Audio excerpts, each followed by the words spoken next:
learners, welcome back to Abid Shiksha. Today's daily news capsule is brought to you by Abid Shiksha. So let us begin. आज के जो important articles है वो है first food prices per inflation to 6.2%. तो food का inflation जो है it is 6.2%, which is above the ceiling that is given by the monetary policy committee. So this is the one first news. And food prices है, देखिए ये जो है directly आपको देखने को मिलेगा कि सीधे सीधे आप दाल, चावल, गेहूँ और जितने भी आपके वेजिटेबल्स है, फ्रूट्स है, उन सब में प्राइसेस आपको इंक्रीज देखने को मिलेगा.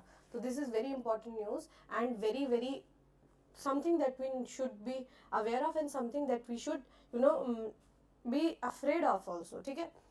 सेकेंड क्या है, government sites 17 reasons to cancel FCRA foreign contribution regulating act. ये तो इसमें 17 रीजन जो है दिए गए हैं कि क्या से आपका जो है रजिस्ट्रेशन को कैंसिल किया जा सकता है.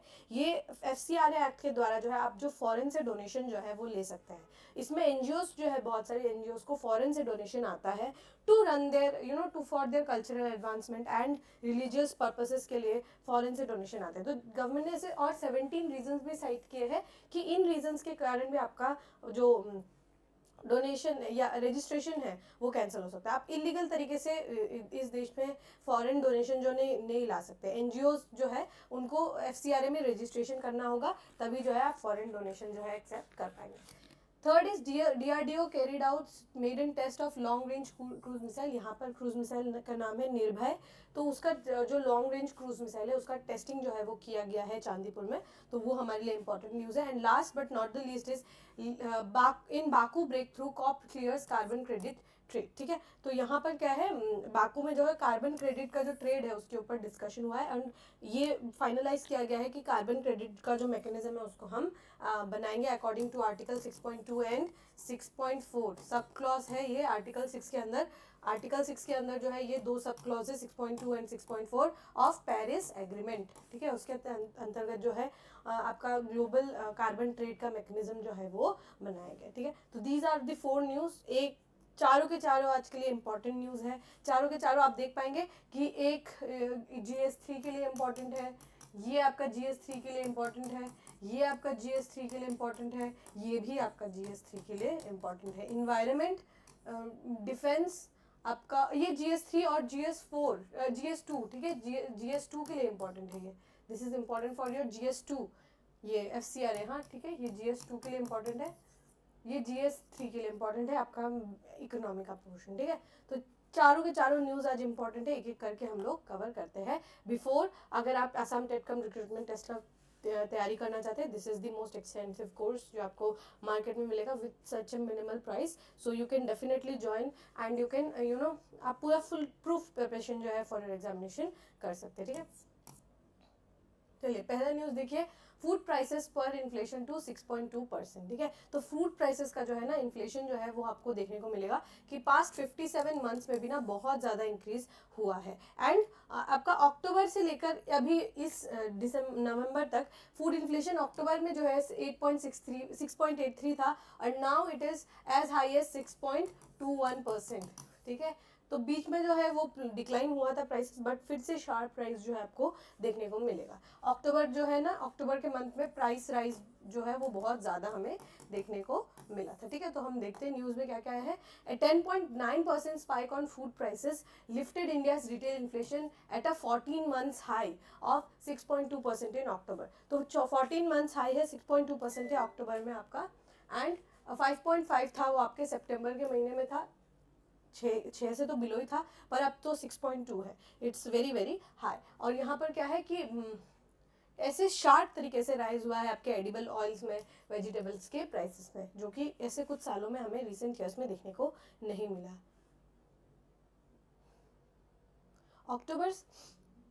October's price rise pace marks a breach of RBI's upper tolerance limit. हमारा upper tolerance limit कितना है 6% का, lower tolerance limit कितना है 2% का. 4 is the ideal situation. ठीक है. आइडियल सिचुएशन ये है, पर 6 से भी ज़्यादा आगे बढ़ गया है. ठीक है. जैसे रूरल इंडिया में 6.7 है और अर्बन इंडिया के कंज्यूमर्स को देखने को मिला है कि 5.6% इन्फ्लेशन है. तो मिलाकर 6.2% का इन्फ्लेशन हमें देखने को मिला है. ठीक है. और यहाँ पर क्या है कि आपके रूरल फूड प्राइसेस जो है वहाँ पर ज़्यादा इंक्रीज देखने को मिला। ये टेंशन वाली बात है, बिकॉज गाँवों में आप देखेंगे जनरली प्राइसेस कम रहते हैं, लेकिन गाँवों में रूरल इंडिया में इन्फ्लेशन बहुत ज़्यादा हाई है, ठीक है। While food inflation in urban area was even higher, वो ये तो है ही है, पर फूड इन्फ्लेशन जो है गांव वाले एरिया में तो हाई है ही है, पर अर्बन एरिया में तो उससे भी ज़्यादा हाई है, ठीक है। तो और ये मतलब इंक्रीज हो ही रहा है, पास्ट जून 2023 से इंक्रीज हो ही रहा है, ठीक है। प्राइसेस जो है शार्पली इंक्रीज हो रहा है। Vegetable inflation bounce from 36% in September to 57 month peak of 42.2% inflation है, ठीक है। 42.2% इन्फ्लेशन हमें सब्जियों में देखने को मिला है, वाइल एडिबल प्राइसेस जो है वो 9.5 हुआ है, इंक्रीज हुआ है, ठीक है। 2.5 से 9.5% इंक्रीज हमें देखने को मिला है, और डबल डिजिट प्राइसेस जो प्राइस राइस है वो भी हमें देखने को मिलता है। स्पाइसेस में दाम कमे हैं, लेकिन इन जनरल अगर आप देखें तो प्राइसेस के दाम बहुत ज़्यादा इंक्रीज ही हुए हैं, ठीक है। और ये बहुत ज़्यादा प्रॉब्लमेटिक है, because we as a consumer हम डायरेक्टली, मतलब यहाँ पर मॉनेटरी पॉलिसी कमेटी जो है वो काम करेगी कि वो मतलब टाइट मनी पॉलिसी अपनाएगी, ठीक है, कॉन्ट्रैक्शन मनी पॉलिसी अपनाएगी। लेकिन यहाँ पर क्या है कि हमारा डिमांड और सप्लाई दोनों में इशू है। एक प्रोडक्शन की कमी देखने को मिली है, और आपका सप्लाई साइड में भी शॉक है, डिमांड साइड भी बहुत ज़्यादा है। इसी की वजह से ये इन्फ्लेशन हमें देखने को मिल रहा है। स्पेशली ये जो दुनिया भर में, कल हमने फर्टिलाइजर प्राइसेस के बारे में बात किया था, राइट। कल ही हमने फर्टिलाइजर प्राइसेस के बारे में बात किया, आज ही देखिए प्राइसेस जो है न्यूज़ में आया कि इंक्रीज हो गया। तो everything is connected. Global world में क्या चल रहा है, इंडिया में किस टाइप का प्रोडक्शन है, इन्वायरमेंट में मानसून कैसा हुआ, सारी चीज़ें जो है एक दूसरे से इंटर रिलेटेड है, ठीक है। तो एक में इंक्रीज और एक में डिक्रीज जो है आपको एक साथ साइमल्टेनियसली देखने को मिलेगा, कि अगर ग्लोबल ऑर्डर ठीक है, शांति है, तो प्राइस राइज ऑब्वियसली नीचे आ जाएंगे, बिकॉज जो इम्पोर्ट एक्सपोर्ट होता है वो ईजिली होगा, तो जल्दी जल्दी सामान इम्पोर्ट होगा, जल्दी जल्दी सामान एक्सपोर्ट होगा, तो उसकी वजह से प्राइसेस कहीं ना कहीं कंट्रोल में रहते हैं। लेकिन ग्लोबल जियोपॉलिटिकल सिचुएशन की वजह से भी इन्फ्लेशन पे बहुत बड़ा इम्पैक्ट है, एंड डायरेक्ट कोरिलेशन है, ठीक है। इन्फ्लेशन का और जियोपॉलिटिक्स का they have a direct correlation.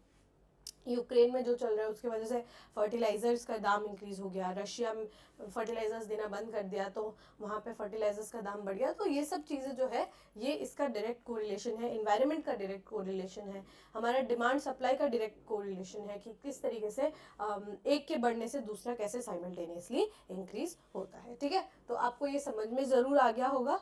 We can move to the next news. The next news is government cites 17 reasons to cancel FCRA registration. तो अगर कोई एनजीओ है, ठीक है, एनजीओ है, वो जो है वो दूसरे कंट्री से या फिर बाहर के कोई बॉडी से डोनेशन एक्सेप्ट कर सकती है फॉर देयर एडवांसमेंट, उनके एडवांसमेंट के लिए वो जो है पैसे जो है वो ले सकती है। लेकिन गवर्नमेंट ने ऐसे 17 रीजंस और साइट किए हैं ऑन देयर वेबसाइट, जहाँ पर बोला गया है कि आपका रजिस्ट्रेशन जो है वो कैंसिल हो सकता है। अगर कोई एनजीओ है, एनजीओ को अगर पैसे चाहिए तो उनको पहले एफसीआरए के अंतर्गत रजिस्टर होना होगा, आपको अपना जो भी टैक्सेस है उसको क्लियर रखना होगा, आपको अपना इनकम दिखाना होगा, आपको दिखाना होगा कि आपने क्या काम के लिए, कौन से एम्स थे आपके, क्या आपके मैनिफेस्टोज थे, क्या आपके गोल्स थे, क्या आपके एम्स थे, क्या आपने उस तरह उस वे पे काम किया, या फिर किसी और तरीके से आप जो है काम कर रहे थे, या फिर आप कोई और चीज़ पे आपने पैसे वेस्ट किए। तो ये सब गवर्नमेंट ने और बहुत चीज़ें जो है मेंशन किया कि किस रीज़न से आपका एफसीआरए का रजिस्ट्रेशन जो है वो कैंसिल हो सकता है। एंड इफ अगर आपका एफसीआरए का रजिस्ट्रेशन कैंसिल होता है तो आप जो है पैसे डोनेशन लीगली नहीं ले पाएंगे, एंड इलीगली लेंगे तो ऑब्वियसली आपके ऊपर जो है ईडी पीएमएलए का चार्जेस और अनलॉफुल एक्टिविटीज़ का चार्जेस जो है वो लगा सकती है। तो यहाँ पर जो है ना एनजीओज जो है बहुत बार ऐसे होते हैं कि कुछ गुमनाम एनजीओज या फिर फर्जी एनजीओज जो है वो पैसे लेकर terror activities, brain washing, religious conversion की यहाँ पे जैसे बात की गई है, तो ये सब बहुत करते हैं। तो यहाँ पर उनको स्टॉप करने के लिए गवर्नमेंट जो है थोड़े स्ट्रिक्ट कानून जो है वो लगाती है, स्पेशली ईडी के पास इन मामलों में बहुत पावर रहता है। The union home ministry has listed diversion of foreign funds for carrying out anti-development activities, inciting malicious protest and regional conversions among 17 reasons to deny or cancel foreign contribution regulation act registration of a non-governmental organization. को बहुत सारे यहाँ पे दिखाए कि anti developmental activities, आप कुछ mob lynching, तोड़ा मतलब तोड़ रहे हैं, मतलब सिस्टमेटिक प्रोटेस्ट आप कर रहे हैं, तोड़ रहे हैं, वेंडलाइजिंग कर रहे हैं, वो सब अगर उनके लिए आप अगर एंटी डेवलपमेंट एक्टिविटीज के लिए कुछ काम कर रहे हैं, मेलिशियस अगर कोई प्रोटेस्ट आप कर रहे हैं, ठीक है, रिलीजियस कन्वर्जन अगर आप लोगों का कर रहे हो ना, धर्मांतरण अगर आप कर रहे हैं, तो ये सब 17 और बहुत सारे रीजंस दिए थे। इन 17 रीजन से आपके जो रजिस्ट्रेशन है उसको कैंसिल किया जा सकता है, जो कि वेबसाइट पे अपलोड हुआ है, ठीक है, जो उनके होम मिनिस्ट्री है उनका वेबसाइट पे अपलोड हुआ है।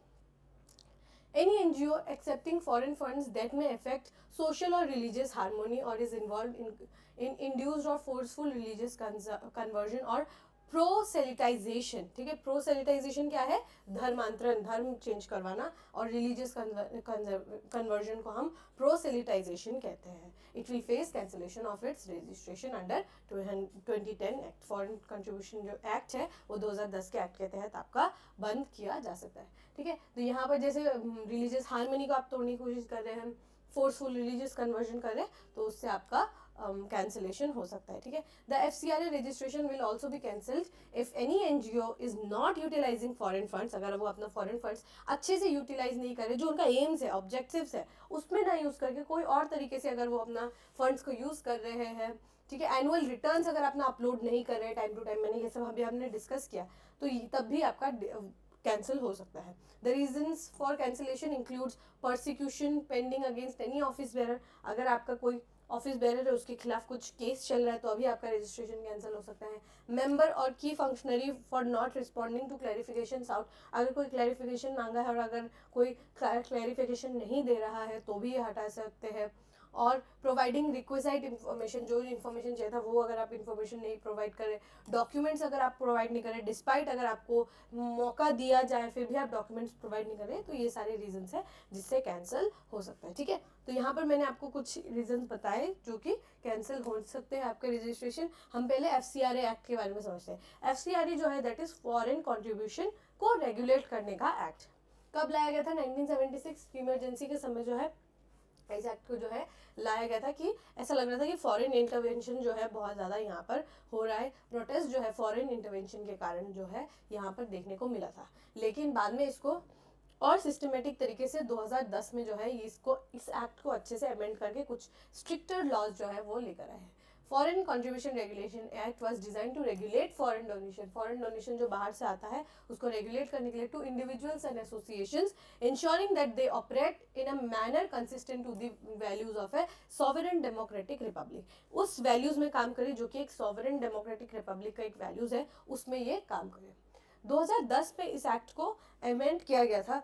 2010 के अमेंडमेंट में क्या लाया था? Enacted to consolidate the law to regulate the acceptance and utilisation of foreign contribution, मतलब एक लॉ लाया गया था कि आपने फॉरेन कंट्रीब्यूशन को किस तरीके से आपने यूटिलाइज किया है और किस तरीके से आपने एक्सेप्ट किया है, and to prohibit acceptance and utilization of foreign contribution to any activities detrimental to national interest। ये 2010 में one of the biggest amendment जो इस एक्ट में लाया गया था 2010 में, कि पहली बार आफ्टर 76 ये पहली बार अमेंडमेंट लाया गया था कि अगर आप जो है मतलब प्रोहिबिट किया है कि अगर आपको पैसे मिलते हैं तो आप उसको अच्छे से यूटिलाइज करेंगे, देश के अहित के लिए आप कुछ भी काम नहीं करेंगे, detrimental to national interest, national interest के खिलाफ, नेशनल इंटरेस्ट को क्षति पहुंचाने के लिए आप कुछ भी काम नहीं करेंगे। फिर से इसको 10 साल बाद 2020 में इसका अमेंडमेंट किया गया था, स्पेशली कोविड के समय को ध्यान में रखते हुए, बिकॉज बहुत सारे एक्टिविटीज जो है वो बढ़ गए थे। Prohibiting the transfer of foreign contribution to any other person और ऑर्गेनाइजेशन, अगर उस NGO में पैसे आ रहे हैं तो आप किसी भी और पर्सन या ऑर्गेनाइजेशन को वो पैसे नहीं दे सकते, ठीक है। Reducing the limit of usage of foreign contribution for administrative purpose from 50 to 20%। Administrative purpose क्या है? जैसे टी शर्ट प्रिंट कराना हो, अगर वो कोई और NGO है टी शर्ट प्रिंट करवाना हो, या फिर लाइट बिल का कुछ है, तो बहुत सारे ऐसे एडमिनिस्ट्रेटिव एक्सपेंस रहता है, मतलब आपने पानी के बिल का पैसा भरना हो, ये सब क्या है? एडमिनिस्ट्रेटिव एक्सपेंस है कि मतलब आप एक NGO चला रहे, एक ऑर्गेनाइजेशन चला रहे, तो उसके कुछ एक्सपेंसेस रहते हैं।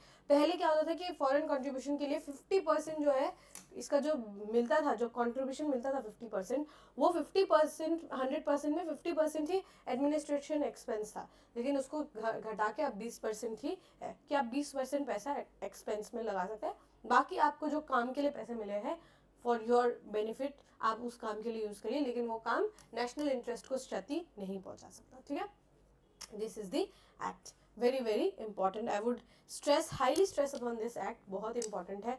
स्पेशली GS2 में इस टाइप के क्वेश्चन बहुत बार देखे जाते हैं, इन क्वेश्चंस को आपको इसी तरीके से टैकल करना होगा, ठीक है। FCA रजिस्ट्रेशन क्या है, अगर आप डोनेशन चाहिए तो आपको FCRA में रजिस्टर होना ही होगा। It's granted to individual or association engaged in various areas of work including cultural, economic, educational, religious, social programs। ये सब काम के लिए आप एक NGO बना सकते हैं, इंडिविजुअल भी हो सकते हैं जो कि ये सब काम जैसे economic, cultural, educational, religious, social programmes जो है वो चलाते हैं। जैसे बहुत सारे बुद्धिस्ट NGOs को जो है पैसे दिए जाते हैं कि वो अपना रिलीजियस जो है ज्ञान को स्प्रेड करने के लिए बहुत सारे संघ को पैसे जो है वो दिए जाते हैं, ठीक है, फॉरेन से। The FCRA regulates foreign contribution in these defined areas to ensure transparency and compliance with law। Transparency एक maintain करने के लिए accountability और compliance आउट करने के लिए यहाँ पर क्या है, ये FCRA के रूल्स जो है वो रेगुलेट करते हैं। Entities can register under multiple categories based on their programmes allowing diverse activities. जरूरी नहीं है कि अगर एक बुद्धिस्ट काउंसिल है और वो अगर फॉरेन डोनेशन देता है वो सिर्फ और सिर्फ ज्ञान के लिए दे रहा हो, मे भी कोई कल्चरल एक्टिविटीज़ के लिए भी करा सकते हैं ना, जैसे कुछ इवेंट ऑर्गेनाइज करना, वो सब के लिए भी आप मल्टीपल, एक ही NGO जो है वो मल्टीपल एरियाज में, जैसे वो बुद्धिस्ट NGO जो है वो आपका कल्चरल, इकोनॉमिक और एजुकेशनल, ये तीनों क्षेत्र में काम कर सकते हैं। तो इसके लिए आपको एक ही बार में 3-4 आप मल्टीपल जो है उसको सिलेक्ट कर सकते हैं, मल्टीपल ऑप्शंस को आप, मल्टीपल कैटेगरीज को आप सिलेक्ट कर सकते हैं। Applicants need to open a bank account for the receipt of foreign funds at a specified branch of State Bank of India in New Delhi. New Delhi में ही आपको अपना ब्रांच जो है वो न्यू दिल्ली का जो ब्रांच है वहीं पे जाके आप अपना रजिस्ट्रेशन जो है वो करवा सकते हैं, ठीक है। तो एक स्पेसिफिक ब्रांच में आप जाके अपना ओपन करवा सकते हैं, जो खाता है, अकाउंट है, उसको आप ओपन करवा सकते हैं, ठीक है। So this is the news, very very important, आपको अच्छे से इसको कवर करना होगा, होपफुली आपको समझ में आ गया होगा। Next news is DRDO carried out maiden test for long range cruise missile. तो जो DRDO है उन्होंने लॉन्ग रेंज क्रूज मिसाइल बनाया है, इसका क्या नाम है, long range land attack cruise missile. मतलब लॉन्ग रेंज है, लैंड अटैक, लैंड से अटैक करता है, एंड वो क्या है, क्रूज मिसाइल है, बॉलिस्टिक मिसाइल नहीं है, क्रूज मिसाइल है। क्रूज मिसाइल को आप मैन्यूवर कर सकते हैं, बॉलिस्टिक मिसाइल को आप मैन्यूवर नहीं कर, फायर एंड फॉरगेट मेथड पे, ठीक है। बॉलिस्टिक मिसाइल्स क्या होता है कि आपने फायर किया, आप फॉरगेट कर दीजिए, आपका 500 किलोमीटर दूर है आपका एनिमी, उधर जाके फायर करेगा, आपका फायर एंड फॉरगेट मेथड है।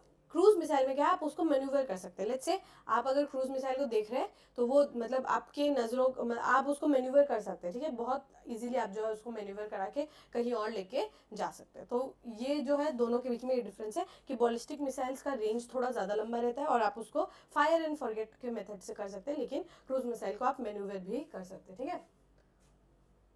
इसका रेंज कितना है, 1000 किलोमीटर का रेंज है। इस long range land attack cruise missile का 1000 किलोमीटर का रेंज है। This is a new variant of निर्भय LRLACM, that is long range land attack cruise missile. ये निर्भय है एंड इसमें कुछ इम्प्रूव्ड फीचर्स हैं, और ये डैक ने, जो डिफेंस एक्विजिशन काउंसिल है, उसने प्रोक्योरमेंट के लिए भी अलाउ कर दिया। The missile has been developed by Aeronautical Development Establishment, Bengaluru. Once inducted, the LRLACM, similar to US Tomahawk cruise missile, will give Indian Armed Forces a long-range standoff capability to strike targets on land. तो काफ़ी दूर तक हम जो है इसको attack करके काफ़ी दूर तक हम जो है अपना अटैकिंग पावर को पोजीशन और अच्छे से कर सकेंगे, ठीक है। हम निर्भय मिसाइल के बारे में जान लेते हैं। निर्भय क्या है, क्रूज मिसाइल है, ये याद रखिएगा, long range subsonic cruise missile है। लॉन्ग रेंज है, इसका रेंज काफी लंबा है। सबसोनिक, सोनिक का मतलब क्या होता है, साउंड, साउंड के स्पीड से थोड़ा कम, ठीक है, मतलब मैक 0.628 है इसका, ठीक है, साउंड का स्पीड जो है उससे थोड़ा कम, सबसोनिक एंड क्रूज मिसाइल है, ठीक है, साउंड का स्पीड से थोड़ा कम है, ठीक है। India first indigenously produced cruise missile में से ये एक है। The missile was developed by Bengaluru-based Aeronautical Development Establishment, a lab under DRDO. ये तो हमें पता चल गया। It is capable of deep penetration in adverse territory to strike high value target with precision. जैसे अगर हम लोग कोई डेजर्ट एरिया में अगर युद्ध कर रहे हैं या फिर डेमोन्स्ट्रेशन भी कर रहे हैं तो वहाँ के लिए बहुत अच्छा है, क्योंकि लॉन्ग रेंज है, इसका पेनिट्रेशन भी बहुत हाई है एंड ये बहुत पावरफुल भी है। ये क्या है, सॉलिड प्रोपेलेंट है। सॉलिड प्रोपेलेंट मतलब इसमें जो है किसी टाइप का कार्बन का सॉलिड प्रोपेलेंट है, ठीक है। लिक्विड आपको पता होगा, सॉलिड आपको पता होगा, क्रायोजेनिक आपको पता होगा, तो ये क्या है, सॉलिड बूस्टर है इसमें, ठीक है। सॉलिड बूस्टर है मतलब सॉलिड है इसमें, जैसे कार्बन का कुछ कंपोनेंट्स इसमें सॉलिड तरीके से है, ठीक है। मोटर है that is jettisoned shortly after launch switching over a turbojet engine, ठीक है। तो यहाँ पर क्या है कि ये याद रखिएगा कि ये सॉलिड प्रोपेल्ड है, ठीक है। इसका जो इसका प्रोपल्शन है that is solid and long range subsonic cruise missile है। साउंड के जो साउंड का जो वैल्यू है उससे थोड़ा सा कम है, ठीक है। एंड ये क्या है, क्रूज मिसाइल है, ये याद रखना होगा। नाम क्या है हमारे क्रूज मिसाइल का, निर्भय क्रूज मिसाइल, ठीक है। निर्भय इज द क्रूज मिसाइल, ठीक है। क्रूज मिसाइल का नाम क्या है, निर्भय है। तो होपफुली आपको ये टॉपिक जो है ये समझ में आ गया होगा। इसमें आपको बस इतना नाम जानना है, कैसा मिसाइल है, कैसे डिफरेंस क्या है दोनों के बीच में, सॉलिड प्रोपेलेंट क्या है, ये सब आपको आइडिया आपको थोड़ा सा होना होगा, ठीक है। चलिए next news is in Baku breakthrough COP clears carbon credit trade, ठीक है। अजरबैजान में COP29 का मीटिंग हो रहा है, हम 2-3 दिन से डिस्कस करें बिकॉज 2-3 दिन से ये मीटिंग जो है ये चल रहा है। तो यहाँ पर क्या हुआ कि कंट्रीज ने जो है ये COP29 में ये डिसीजन लिया है कि हम जो है ये फाइनलाइज करेंगे ग्लोबल कार्बन मार्केट का जो मैकेनिज्म है उसको हम फाइनलाइज करेंगे, जो कि कार्बन एमिशन को जो है रोकेगा। Credit certified reduction of carbon emissions, ठीक है। Credit certified reduction of carbon emissions ये हमारा रहेगा। मतलब आप क्या वर्ड देखिए, क्रेडिट से सर्टिफाई करेंगे रिडक्शन, ठीक है। रिडक्शन को आप कैसे करेंगे, क्रेडिट्स देंगे। जैसे यहाँ पर बात की गई है, लेट्स से एक कंपनी है XYZ, ये एक डेवलप्ड कंट्री है, डेवलप्ड कंट्रीज है, ठीक है। एक डेवलप्ड कंट्री से कोई कंपनी हो सकती है, कुछ भी हो सकता है। ये एक PYQ, ये कंपनी है, ये कहाँ है, डेवलपिंग कंट्री में है, ठीक है, डेवलपिंग कंट्री में। तो यहाँ पर क्या हो सकता है कि मैंने आपको पहले भी समझाया है कि अगर जैसे इस कंपनी को यूनिट्स कितने अलाउड है कि आप 1000 जो है यूनिट्स ऑफ कार्बन आप एमिट कर सकते हैं। इनको भी क्या दिया गया है, इनको भी 1000 यूनिट्स जो है अलाउ किया गया है कि आप दोनों 1000 यूनिट्स आप दोनों का अलाउड है, आप दोनों एमिट कर सकते हैं। तो यहाँ पर क्या हो सकता है कि कार्बन जब इन्होंने लेट्स से इन्होंने अपना एमिशन जो है 1200 यूनिट का कर दिया, now they have emitted more than the threshold, right now, and they have emitted less than the threshold, okay. तो यहाँ पर क्या हो सकता है, देयर कैन बी 2 सिनेरियोस। एक तो है कि ये इनसे क्रेडिट्स जो है ये परचेज कर ले, ठीक है, क्रेडिट को ये परचेज कर ले। देयर इज वन वे कि आप जो है ये PYQ कंपनी से क्रेडिट परचेज कर ले, जो आप क्योंकि आपने साल भर में आपके पास 200 एक्स्ट्रा बच गए ना, 200 एक्स्ट्रा यूनिट्स बच गए, आपने तो उसको खर्चा नहीं किया, तो आप क्या कर सकते हैं, ये 800 जो यूनिट है, ये 800 यूनिट को यही कैप लगा के आप जो बाकी का 200 यूनिट है इनको दे दे, वो बदले में उस 200 यूनिट का आपको पैसा दे देंगे। ये पहला तरीका है। दूसरा तरीका में क्या हो सकता है कि जैसे इन्होंने 1200 यूनिट खर्चा कर लिया, इन्होंने भी अपना 1000 यूनिट खर्चा कर लिया, अब तो ये किससे खरीदेंगे, अब ये नहीं खरीद पाएंगे। तो ये क्या करेंगे कि यहाँ ये XYZ कंपनी इस PYQ कंपनी के पास आएंगे और ये क्या करेंगे, यहाँ पर कुछ रिन्यूएबल एक्टिविटीज करेंगे, रिन्यूएबल एनर्जी का एक्टिविटीज करेंगे। रिन्यूएबल एनर्जी का एक्टिविटीज में कुछ भी हो सकता है, जैसे आपने सोलर पावर प्लांट बना दिया, सोलर पावर प्लांट बना दिया, या फिर आपने और कुछ एक्टिविटीज कर दी है, जैसे कि कुछ और डेवलपमेंट, आपने एफॉरेस्टेशन कर दिया, फॉरेस्ट आपने लगा दिया, कुछ इस तरीके के कुछ एक्टिविटीज, एफॉरेस्टेशन आपने कर लिया, कुछ आपने पेड़ पौधे लगा दिए, आपने मतलब वो यूनिट को यहाँ पर आपने कॉम्पनसेट कर दिया। तो 200 यूनिट के जगह पे आपने क्या किया, यहाँ पर एफॉरेस्टेशन कॉम्पनसेशन कुछ के रूप में आपने कुछ यहाँ पर काम कर दिया। तो ये क्या हुआ, ये इसको हम क्या कहेंगे, इसको हम कहेंगे कार्बन क्रेडिट रिडक्शन का जो मैकेनिज्म है, या फिर ग्लोबल कार्बन ट्रेड, ठीक है, इसको हम कार्बन ट्रेड भी कहते हैं। This is the carbon trade, ठीक है। तो इस तरीके से हम कुछ एक मैकेनिज्म जो है वो बाकू में लेकर आए हैं। द मार्केट इटसेल्फ अलाउज, जो आर्टिकल 6 के अंतर्गत लिखा हुआ है, इन पेरिस एग्रीमेंट का आर्टिकल जो 6 है ना, 6 एंड यहाँ पे 6 के अंदर जो है ग्लोबल कार्बन मार्केट के बारे में बात की गई है, और 6.2 में क्या है कि बायलैटरली ट्रेड कार्बन कर सकते हैं। 6.2 आर्टिकल 6.2 के तहत क्या कहा गया है कि दो कंट्रीज बायलैटरली या दो कंपनीज या कुछ भी एंटिटीज दो वो जो है बायलैटरल कार्बन ट्रेडिंग कर सकते हैं। 6.2 आर्टिकल सब क्लॉज 6.2 में लिखा हुआ है। और सब क्लॉज 6.4 में क्या लिखा हुआ है कि एक ग्लोबल कार्बन मार्केट जो है वो बनाएंगे हम, और ये सारी कंपनीज जो है यहाँ पर पार्टिसिपेट कर सकती है, या फिर कंट्रीज भी जो है वो यहाँ पर पार्टिसिपेट कर सकती है, which is mentioned in the sub clause 6.4 of your Paris agreement. ठीक है, तो पेरिस एग्रीमेंट के बारे में आपको जानना होगा, बहुत इंपॉर्टेंट है। सबके अपने अपने नेशनली डिटरमाइंड कंट्रीब्यूशन जो है वो लिखा हुआ है। अ की इशू जो है यहाँ पर, लेकिन कार्बन मार्केट का की इशू क्या है, जैसे एक कंपनी है इन अ डेवलप्ड कंट्री, एक कंपनी है वो एक एफॉरेस्टेशन जो है वो वहाँ पर करवा रही है। तो ये जो एफॉरेस्टेशन जो है, एफॉरेस्टेशन के कारण क्या हो रहा है, 1000 टन जो है आपका कार्बन को हम रिलीज करने से रोक रहे हैं। तो ये जो एफॉरेस्टेशन एक्टिविटीज है, भले ही दूसरी कंट्री ने आके हमारे पास किया हो, लेकिन एफॉरेस्टेशन तो हम ही कर रहे हैं ना। तो ये जो एफॉरेस्टेशन हम कर रहे हैं वो किस में काउंट होगा, क्या वो इस कंट्री में काउंट होगा जिसने किया है, जो बड़ी कंपनी है या फिर जो बड़ी कंट्री है उसने आके जो लोअर इनकम कंट्रीज में जो डेवलपमेंट किया है, क्या इन पे काउंट होगा, या फिर एफॉरेस्टेशन जहां हो रहा है उनमें काउंट होगा? बिकॉज एक्चुअली में हमने 1000 टन नहीं किया और आपने किया बोलकर आप हमारे कंट्री में आके एफॉरेस्टेशन कर रहे हैं ना, तो ये तो हमारे उसमें काउंट होना चाहिए। लेकिन उसका क्रेडिट कौन लेगा कि जो जिस कंपनी ने आके, क्योंकि उसने अपना एक्स्ट्रा खर्चा करके अपना एक्स्ट्रा जो कार्बन लिमिट है उसको क्रॉस किया, it is their fault not our fault. So why would we suffer? तो ये जो एफॉरेस्टेशन हो रहा है ये हमारे कंट्रीब्यूशन में काउंट करेंगे या फिर उनके कंट्रीब्यूशन में काउंट करेंगे? पहला तो ये है। दूसरा क्या है कि ये जो वही है कि विल दिस सेव्ड कार्बन, जो कार्बन जो है ये किसके पार्ट में आएगा, वो डेवलप कंट्री के लेजर में आएगा या फिर जहां पर एक्चुअली प्रिवेंशन हो रहा है वहां पर ये काउंट करेगा? पहला तो इशू ये है।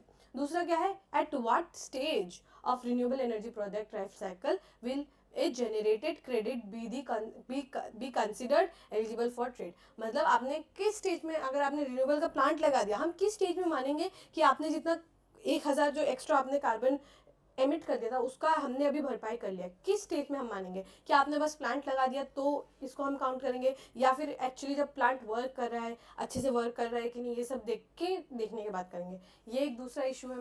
Can countries claim credits generated in their own borders? जैसे आपने क्या किया अपने देश में, आपने अगर क्लाइमेट का जो अगर वो उसी बॉर्डर के अंतर्गत अगर हम लोगों ने कुछ एक्टिविटीज़ की है तो क्या हम उसमें क्रेडिट क्लेम कर पाएंगे? क्या ये इशू है?